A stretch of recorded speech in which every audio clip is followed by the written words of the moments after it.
پوزیا صدیقي سره یو ټیم تللی وی، یو 20-25-30 کسان تللی وی، ځکه دا کاری خیر دی. د دې لپاره د دې خلکو سره ټیم نشته، د دې لپاره په جاز کې سرکاري سیټ نشته، پیسې نشته.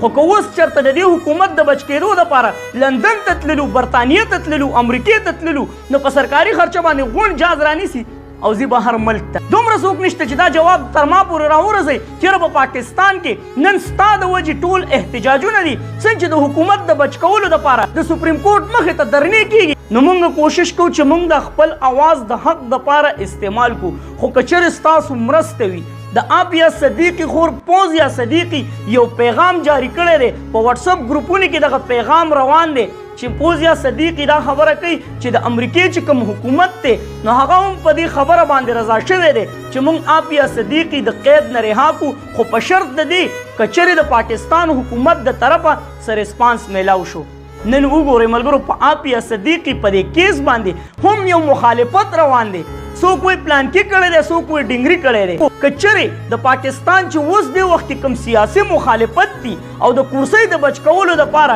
د نواز شریف صاحب لندن ته تلو ته ضرورت شو چې هلته لاړ شي او نواز شریف صاحب سره کښېنئ، یو میټینګ وکړئ، نو زما د الله په ذات باندې قسم سرکاري جاز رانیسي او د 100 په ځای پکې 200 کسان ځي، یو 2 کسان به پکې د ضرورت دپاره ځي، او باقي پکې دا سوچ کوي راځي چکر خو به پکې لندن ته ووخو که نه. نو د سرکاري خرچه باندې ځي او د نواز شریف سره هلته کینی او میټینګونه کوي. خو نن د آپیا صدیقي دپاره چا سره دومره ټیم نشته چې د سنیټر مشتاق احمد او پوزیا صدیقي سره دغه ځای ته تللی وی چې د آپیا صدیقي دغه کیس یې لړاو کړی وی او امریکې والا ته یې ویلی وی چې خدای ته وګورئ بس دی زموږ د مسلمانه خور د دې قید نه رازاده کوي.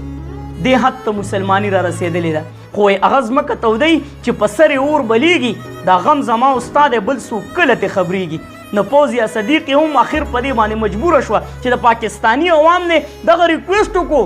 چې زموږ دا اواز لرې پورې ورسوئ او په فیسبوک باندې دا یو ټرینډ وچلوئ چې آپیا صدیقي دې رها کړی شي. اوس خو دومره وشو ملګرو چې سنیټر مشتاق احمد الله جل شانه دی ورله زرګاو کاله عمر ورکړي چې هغه دغه همت وکړو د پوزیا صدیقي سره یوازې روان شو او بیا غریب په دې هم مجبوره شو چې د امریکې نه دغه پیغام جاری کو. یہ جو کہا جا رہا ہے نا کہ حکومت نے میرے اخراجات برداشت کیے ہیں دور امریکہ کے جو میں آفیہ صدیقی کی رہائی کی ایفرٹس کے سلسلے میں یا ملاقات کے لیے آیا ہوں،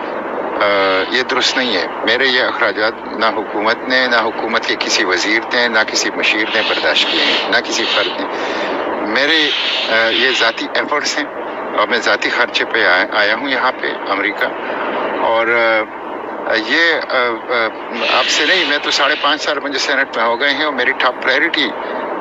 جو ہے اس میں سے ایک ڈاکٹر آفیہ صدیقی کا کیس ہے. میں نے وقتاً فوقتاً اس کا بھرپور انداز سے عدالتوں میں، میڈیا میں، پارلیمنٹ کے فلور پر مسلسل 5.5 سال یہ محنت کی ہے. چې ګوره کومې پراپګنډې تاسو کوئ چېرې زه به پلانکۍ خرچه باندې راغلی یم، دا ډنګري دا کار کړی دی، دا پلانکي دا کار کړی، نو دا خبرې چې کومې دي دا مکمل دروغ دي، بې بنیاده دي. زه په خپله خرچه باندې راغلی یم او ما دغه ټرینډ چلولی دی چې زه به آپیا صدیقي د قید نه رها کوم. خو دا خبره ټیک هم ده. تاسو ته مې وویل چې د حکومت سره دومره مسټیم نشته چې د آپیا صدیقي د رها کېدو دپاره د مشتاق احمد او د پوزیا صدیقي سره یو ټیم تللی وی، یو 20-25-30 کسان تللی وی، ځکه دا کاری خیر دی. د دې لپاره د دې خلکو سره ټیم نشته، د دې لپاره په جاز کې سرکاري سیټ نشته، پیسې نشته. خو که اوس چېرته د دې حکومت د بچ کېدو دپاره لندن ته تللو، برطانیې ته تللو، امریکې ته تللو، نو په سرکاري خرچه باندې غونډ جاز رانیسي او ځي بهر ملک ته. څه دپاره؟ د خپلو مفاداتو دپاره، د خپلې کورسۍ د بچ کولو دپاره، د هغې دپاره ورسره پیسې هم شته، د هغې دپاره ورسره ټیمونه هم شته. خو د آپیا صدیقي د رها کېدو دپاره ورسره نه پیسې شته او نه ورسره ټیم شته.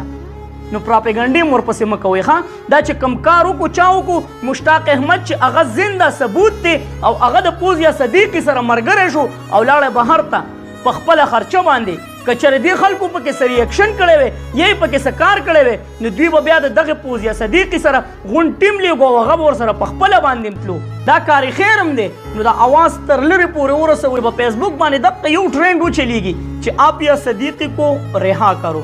او دغه چې کوم حکومت ته موجوده نو چې دومره پورې کار وشو چې امریکې ته د هغوی لاړل او د هغې سره ملاقات وکړو او هغوی ته اجازت میلاو شو چېرې تاسو اوس د آپیا صدیقي کیس لړاوخلی شئ. فوزیه صدیقي دا هم خبره وکړه چېرې د امریکې او د افغانستان چې کومه جګړه وه نو هغه خو اوس ختمه شوې ده امریکا تلې ده نو بیا ولې آپیا صدیقي تر اوسه پورې په جیل کې پرته ده د دې وجې پرته ده چې په دې غریبي پسې زور نشته د حکومت د خلکو سره ټیم نشته که هر سیاستدان دی د هغوی سره ټیم نشته چې د آپیا صدیقي دپاره لږ ټیم وباسي او اواز اوچت کړي یو ټي وټوکي په پارلیمنټ کې خبره وکړي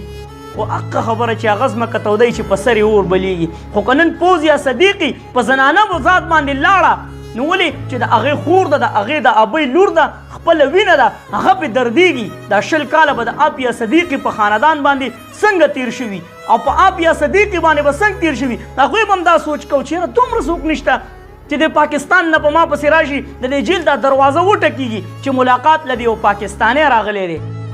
دومره څوک نشته چې دا جواب تر ما پورې راورسوي چېرې په پاکستان کې نن ستا د وجې ټول احتجاجونه دي څنګه چې د حکومت د بچ کولو دپاره د سپریم کورټ مخې ته درنې کېږي آپیا صدیقي دپاره یو درنه وشوه